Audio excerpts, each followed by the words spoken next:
फारबिसगंज में मंगलवार को भारतीय कम्युनिस्ट पार्टी के कार्यकर्ताओं ने एक ऐसी आवाज उठाई जो कहीं न कहीं इस देश की राजनीति के बदलते स्वरूप का प्रमाण है। राज्य स्तरीय कार्यक्रम के तहत सैकड़ों की तादाद में लाल झंडे लहराते लोग फारबिसगंज के प्रखंड कार्यालय तक पहुंचे। नारेबाजी करते हुए यह कारवां शहर के विभिन्न रास्तों से गुजरा, मानो यह बता रहा हो कि जनता की आवाज दबाई जा सकती है लेकिन पूरी तरह से खत्म नहीं की जा सकती। इस धरना प्रदर्शन की अगुवाई कर रहे शिवनारायण सिंह यादव की अध्यक्षता में एक सभा हुई। लोगों को संबोधित करते हुए जिला सचिव गेनालाल महतो ने सरकार की नीतियों पर सवाल उठाए। उन्होंने याद दिलाया कि मुख्यमंत्री नीतीश कुमार ने इंडिया गठबंधन के मंच से जमीन सर्वेक्षण में दखलदारों को प्राथमिकता देने का वादा किया था, पर आज की राजनीति वादों को पूरा करने की नहीं बल्कि उनसे पलटने की बन गई है। महतो ने कहा कि सरकार अब अपने उन्हीं वादों से मुकर गई है और जनता के खिलाफ कार्रवाई पर उतारू है। उन्होंने प्रीपेड स्मार्ट मीटर के खिलाफ आवाज बुलंद की। बिजली जैसी बुनियादी जरूरत पर प्रीपेड मीटर का भार डालकर आखिरकार सरकार किस विकास की बात कर रही है। महतो ने स्मार्ट मीटर हटाने और बिजली को मुफ्त करने की मांग कर रखी। साथ ही बाढ़ पीड़ितों को जल्द से जल्द मुआवजा और राहत देने की मांग की।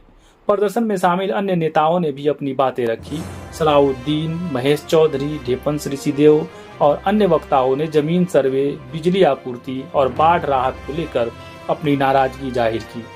यह प्रदर्शन सिर्फ एक कार्यक्रम नहीं था, यह उस गुस्से की अभिव्यक्ति थी जो उन वादों के टूटने से पैदा हुआ है जिनसे कभी बिहार की जनता ने उम्मीदें बांधी थी।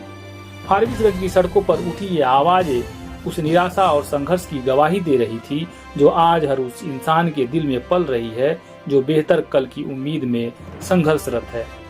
प्रदर्शन कर रहे हैं। असल में ये प्रदर्शन बिहार के सभी प्रखंडों पर हो रहा है और बिहार सरकार जो भूमि सर्वे चला रहा है इसमें भारी पैमाने पर जो है गड़बड़ होने की संभावना है। जो लोग जो है बसे हुए हैं या बिसलिंग के ज़मीन पर, बिहार सरकार की ज़मीन पर, भूदान की ज़मीन पर बसे हुए हैं और आवेदन दिए हुए हैं। सीओ के यहाँ 2 साल पहले से आवेदन पड़ा हुआ है, अभी तक उसका निदान नहीं किया है और सरकार कहती है कि जिसको अप टू डेट कागज़ होगा उसी को सर्वे में हम नाम दर्ज करेंगे।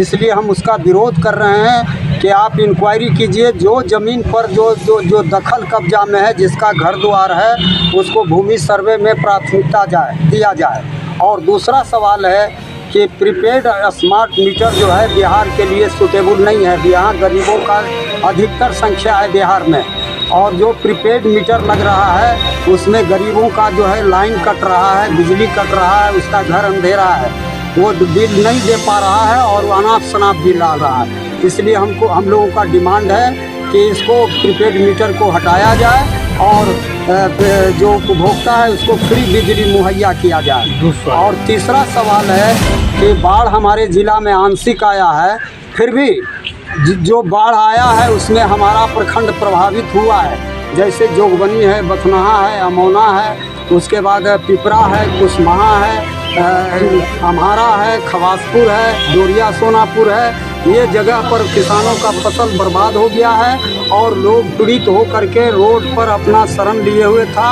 सरकार का इतना उदासीन रवैया रहा है कि वो लोग राहत नहीं पहुंचा सके, किसी तरह से जीवन बचाया है। इसलिए हम कहना चाहते हैं कि इसको सर्वे चला करके और जो है सब पीड़ितों को उसको राहत दिया जाए और उसका मुआवजा दिया जाए। किसानों के जो फसल दह गया है उसका मुआवजा दिया जाए। इसी सवाल को लेकर के हम लोग प्रदर्शन कर रहे हैं। आपका परिचय?